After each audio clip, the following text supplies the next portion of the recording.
Thank you very much, first of all, for the opportunity to present to you. I hope you can see my presentation and also my contact information.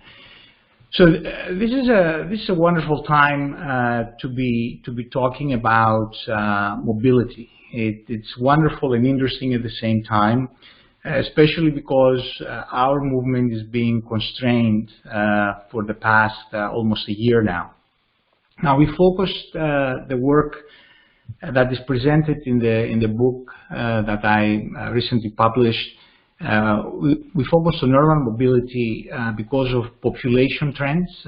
We see, in fact, most of Earth's population right now lives in cities and urban areas. The problems that are attributed to urbanization, we believe, will become catalysts for the disruption of urban mobility. The fourth reason is that cities represent a manageable and controllable system, so we can see the impact of the changes that we decide to make. And finally, automakers and mobility services companies converge at the city level. Now, it is wonderful, as I called it, because it's during periods of crisis that many disruptions occur and amazing opportunities emerge as we reimagine norms and practices that we tend to follow. It's interesting because when we talk about disruption, we tend to think about changes that are caused either by technology or business model innovations. And what we're seeing here in urban mobility is that we have both working simultaneously, and that's a unique opportunity. Now, as we consider our efforts to disrupt urban mobility, we need to think back to 2017. And at that time, we had started witnessing two independent efforts with a common goal to both improve and disrupt the urban mobility.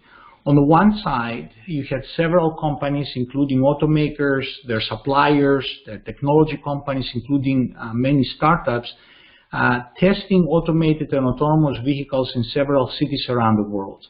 That was technology innovation trying to disrupt urban mobility.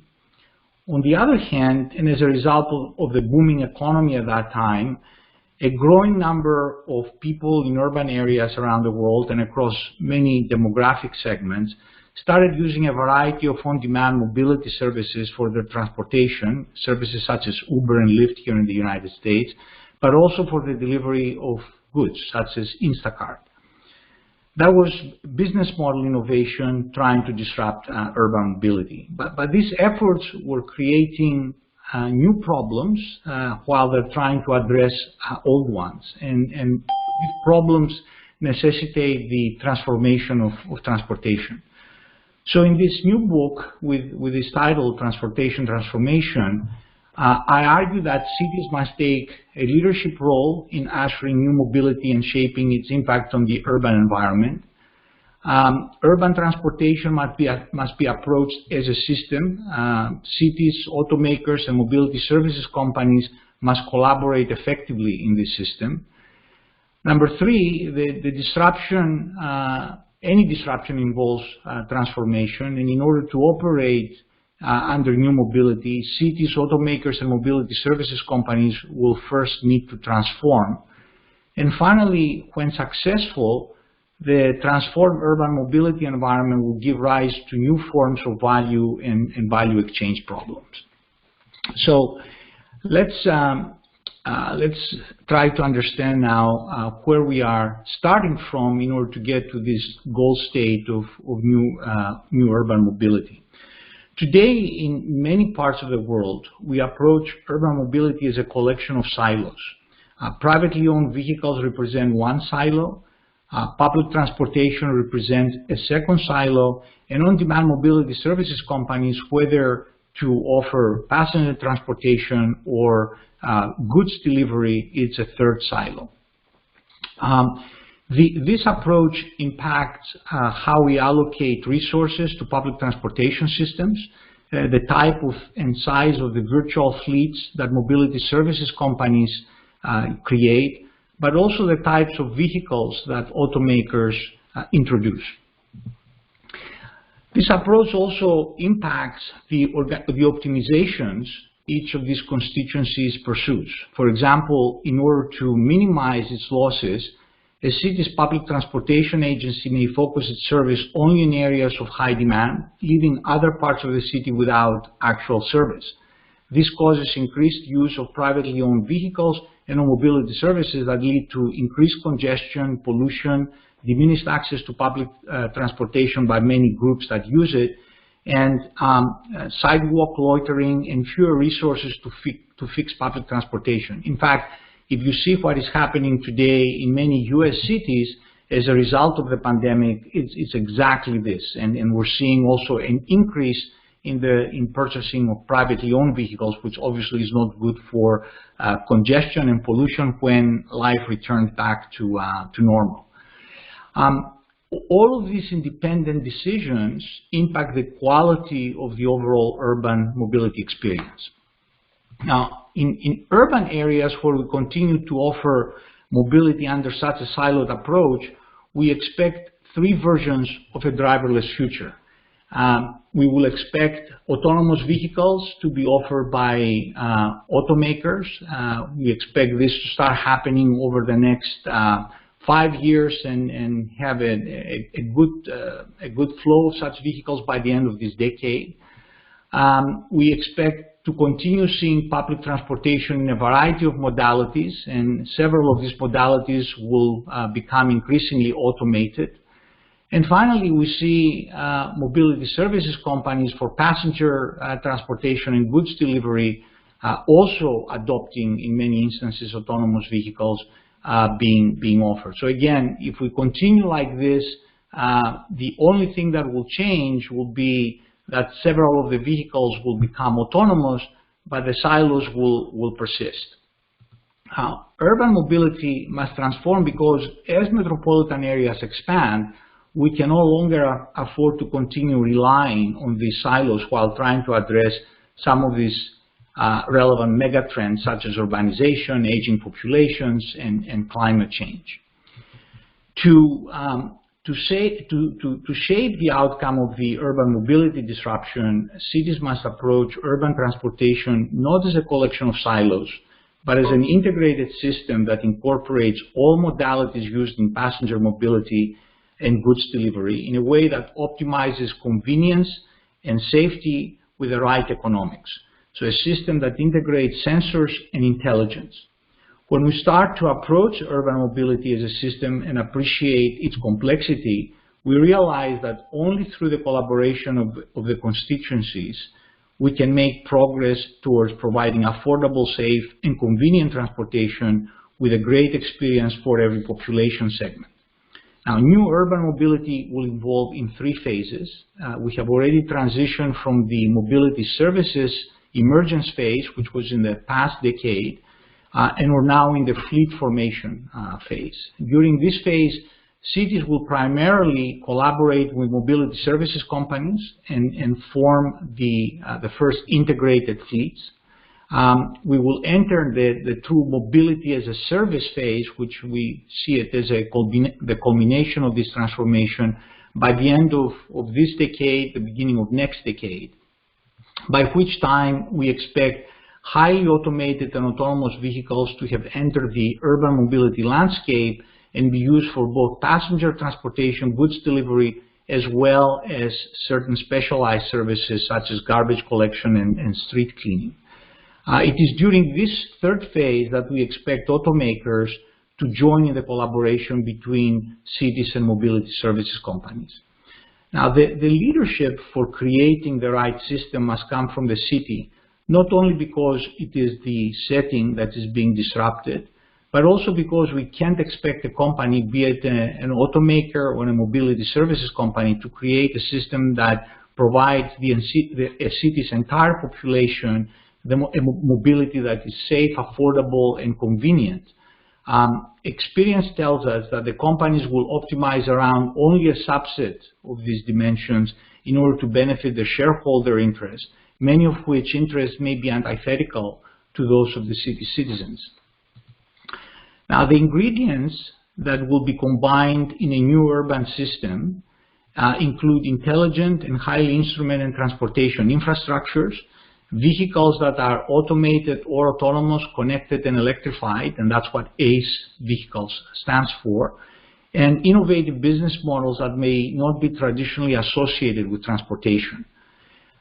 The system's intelligence takes many forms. It encompasses the intelligence of autonomous and automated vehicles, the intelligence of the transportation infrastructure that processes all the data generated by the sensors in this infrastructure, and the intelligence in the cloud that will enable us to manage and operate multimodal fleets and determine the best reason to use each modality, be it privately owned or public, on a particular on-demand mobility service basis.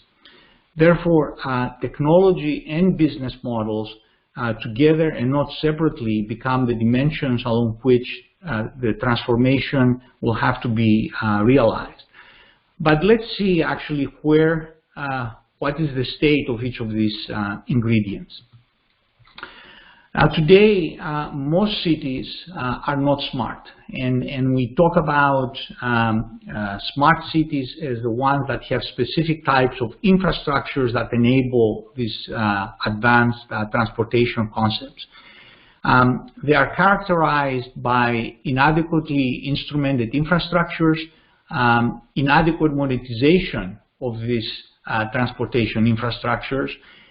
They're lagging in public and private partnerships, particularly involving new industries. So the partnerships that they have established, in other words, are quite ossified and date many decades back. And finally, and maybe most importantly, they have a skill set gap, particularly in the areas of artificial intelligence and data, as well as cybersecurity. And as you can imagine, as we're moving in these intelligent infrastructures from the sensors on up, artificial intelligence, data, cybersecurity, cloud computing, and those kinds of skill sets will be particularly important for cities that want to become smart.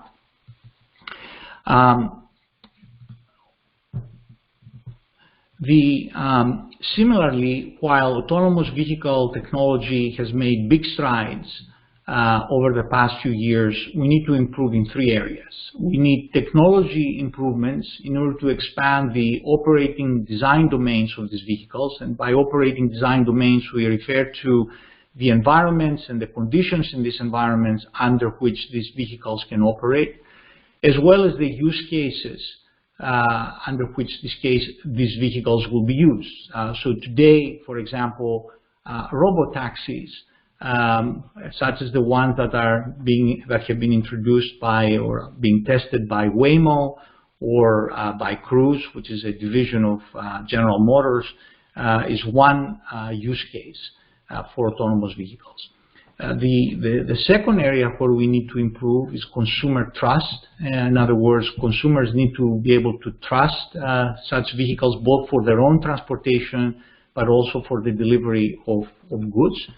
And finally, we need to improve in business models and try to understand and demonstrate how these companies that operate these vehicles will be able to make money in the long run. Now, we are improving on many of the constituent technologies, for example, in the area of sensors, in the area of AI algorithms, and this is leading continued large investments into both private companies developing such vehicles, as well as investments to large corporations. For example, if you look at companies like GM and Toyota, they have taken outside investment in order to continue, and Ford, I should say, in order to continue the developments of their autonomous vehicles. We need to do a lot more work in the area of trust. Trust, I believe, will become very much a regional issue with populations showing different levels of trusting autonomous vehicles. And we're seeing this first and foremost in the differences between US and Asian population. I also believe that goods delivery and specialized applications of autonomous vehicles may become successful use cases much earlier than the passenger transportation. So if we are to use the diffusion of innovation framework shown on the lower left-hand side of your screen to show the state of autonomous vehicles, we will see that autonomous vehicles, particularly those that are used for passenger transportation, are still in the innovators phase, and they have a long way before they can cross the so-called chasm and become more broadly adopted by urban populations. Now, if we move to on-demand mobility services, those have been adopted globally, and their pre-pandemic popularity and growth were largely due to the growing economies, and as well as the subsidies that were due to the generous investments from venture investors like myself, actually, and other investors who continue actually to this day.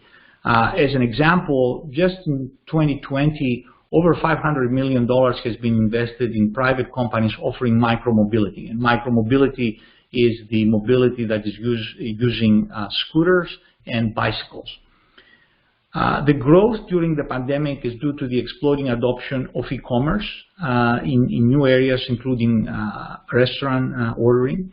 And at the same time, we're seeing passenger transportation not recovering at the pace that we had anticipated, again, because of the restrictions in our movement.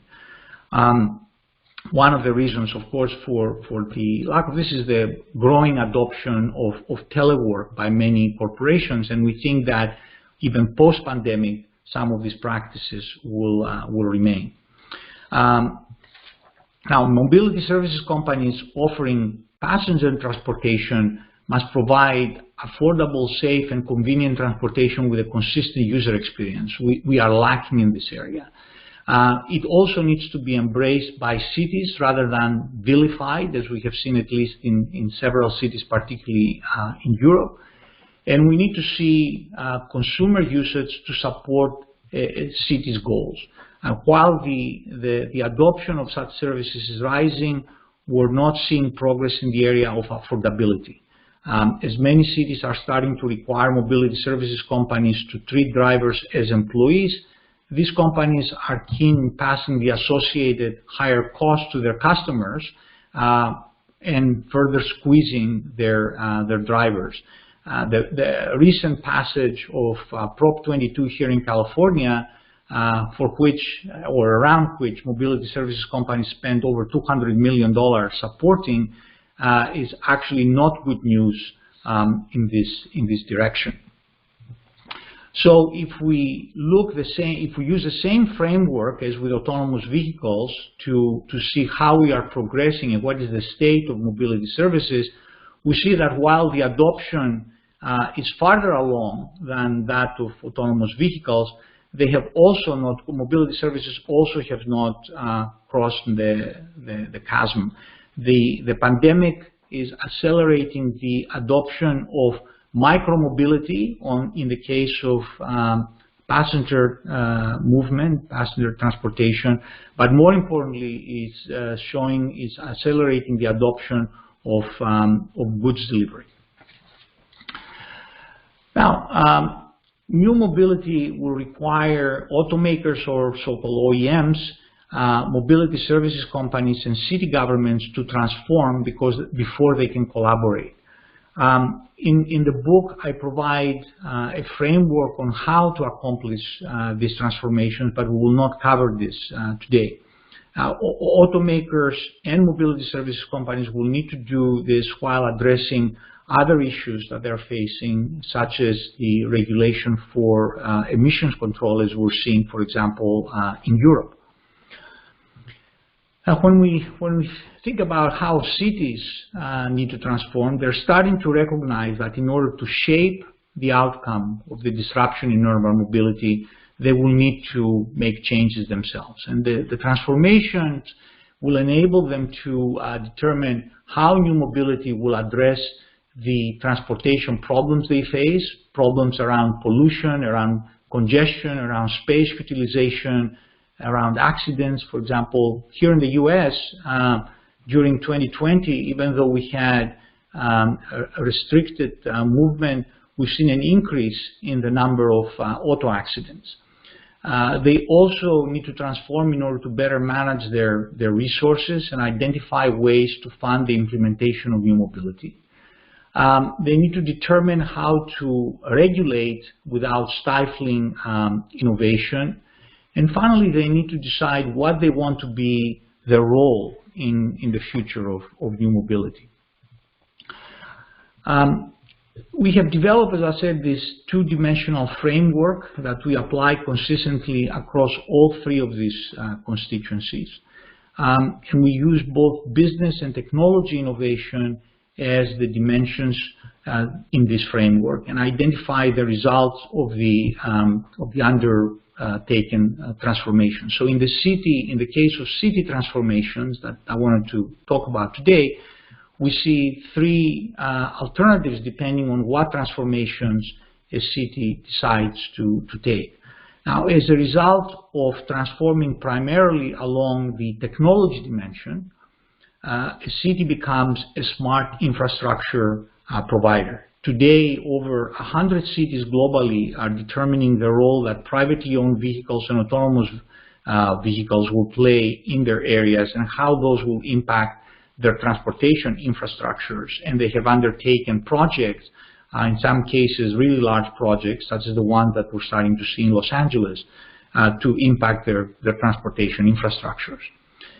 As a result of transforming along the business dimension and see business innovation, a city becomes a transportation coordinator, enabling it to improve the utilization of its transportation infrastructure. So cities such as Berlin in Europe and Shanghai in China are appropriate examples that have chosen to transform along this dimension initially.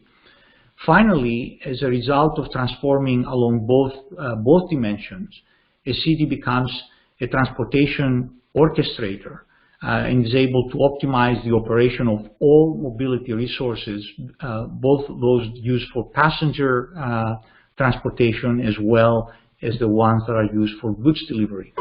And today, this is the approach that has been taken by Singapore and a little less so by Dubai. So both of those are highly controlled environments where we see some of these transformations actually starting to flourish.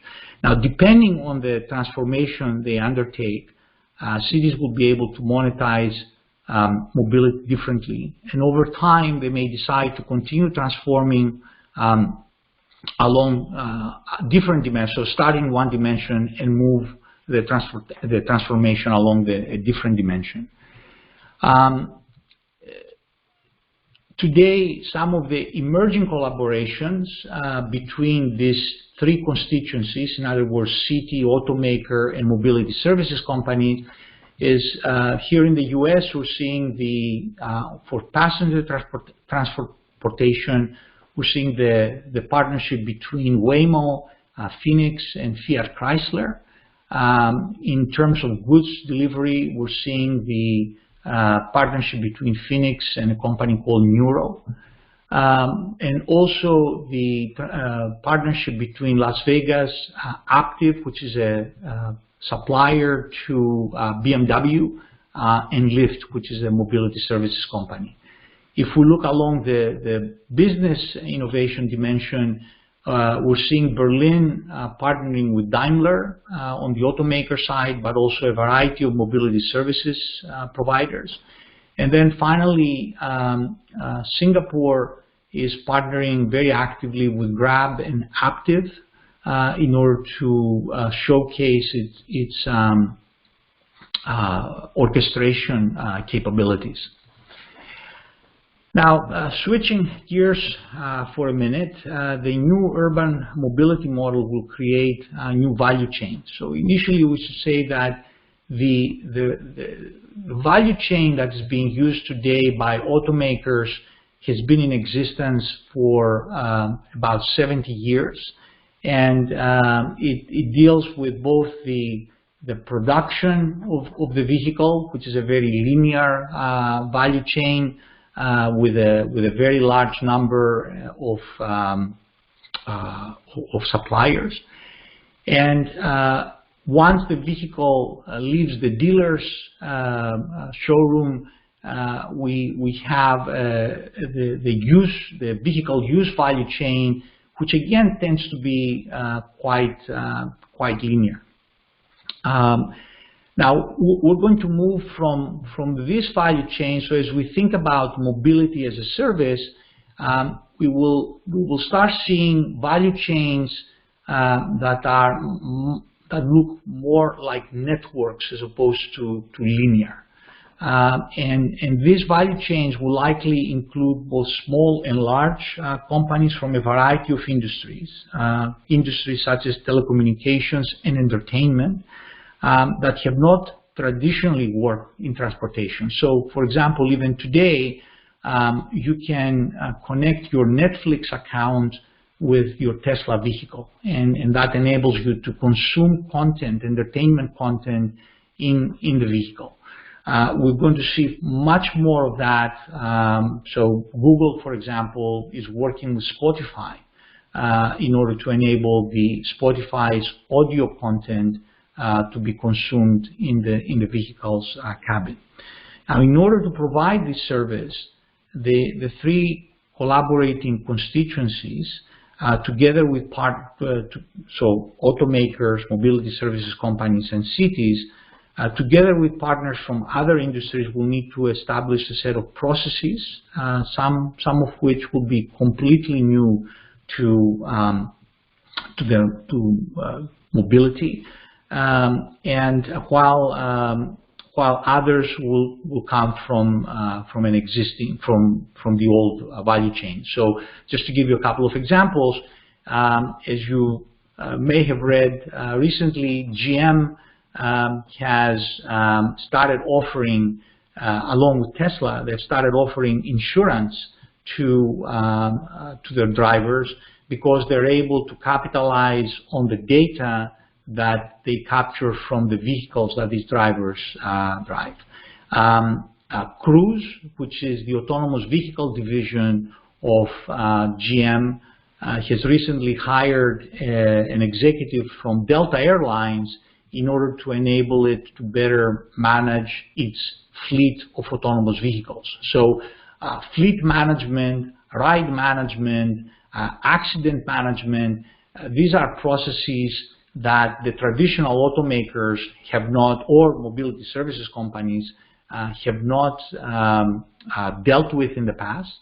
Whereas now, as we're starting to move to this new mobility, to the fleet emergence phase, as I said earlier, but what we're going to be seeing towards the end of this decade and the beginning of the next decade, with the emergence of true mobility as a service, all of these processes will become far more important and necessary in these new value chains that will emerge. Now, the value chains will be implemented via a variety of models. For those of you interested in the book, I devote an entire chapter on what will be these different models and what will be the investment considerations that the companies that participate in these value chains will need to make as part of the models. We're already seeing, as an example, the one model being developed by GM here in the US, where they have completely vertically integrated everything from the vehicle production to the provision of the service. On the other hand, if you see what I described earlier between the partnership of Las Vegas, Aptiv, Lyft, and BMW, you're seeing a much more distributed model for implementing a very similar value chain.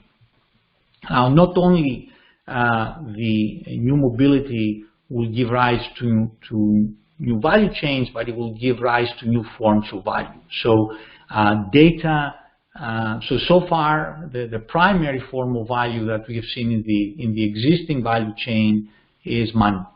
But as new mobility starts to emerge, we will see data and the insights that can be derived from that data to become a much more important form of value that is exchanged between the various participants in the value chain, but also loyalty will become a very important form of value. Again, if you look at what we are seeing with Tesla owners, we're seeing an extremely highly loyal group of users that are willing to overlook certain defects of the vehicle in order to be part of that network and that Tesla and that aura that Tesla has created.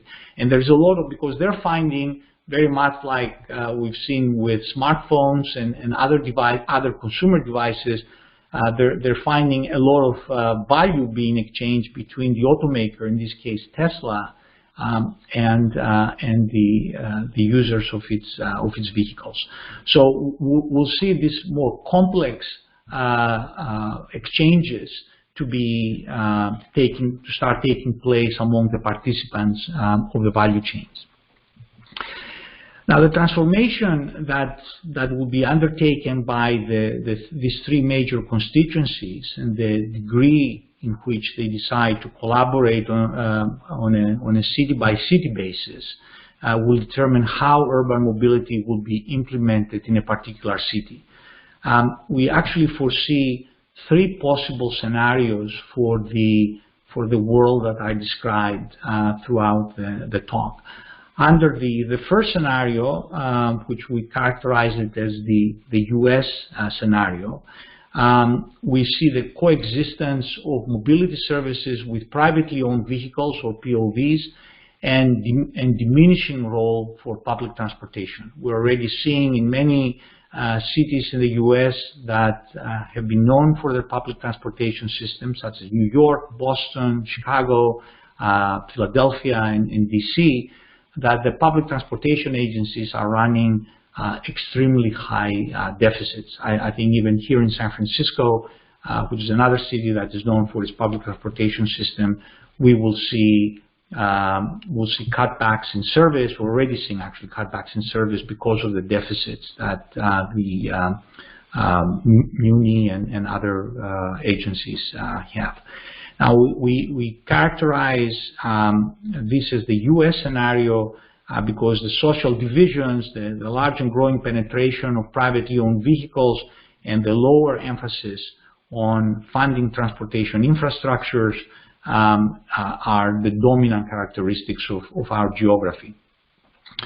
Under the second scenario, we see the dominant role of multimodal public and private fleets, many of which will be equipped with autonomous vehicles coexisting with privately owned vehicles. And we see this as the European scenario. European cities not only have the right infrastructure to continue supporting multimodal public transportation, but also augmenting this with private fleets. And there is a very strong emphasis on investing in transportation, urban transportation infrastructures. There is a strong public support for that. And as you're probably seeing in Europe already, because of the regulations, the new regulations that the European Union has instituted in order to curb CO2 emissions, we're seeing a very strong growth and investments on electrification of the transportation infrastructures. Finally, under the third scenario, we see centrally orchestrated multimodal mobility offered exclusively as a service, obviously over time, using advanced transportation networks.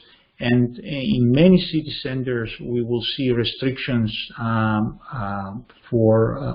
privately owned vehicles.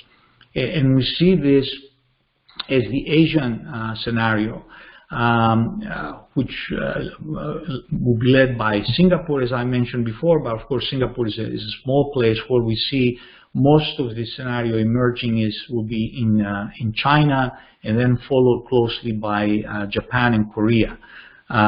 Where all of these countries, they will continue providing their populations with advanced transportation networks and adopting newer technologies in doing so.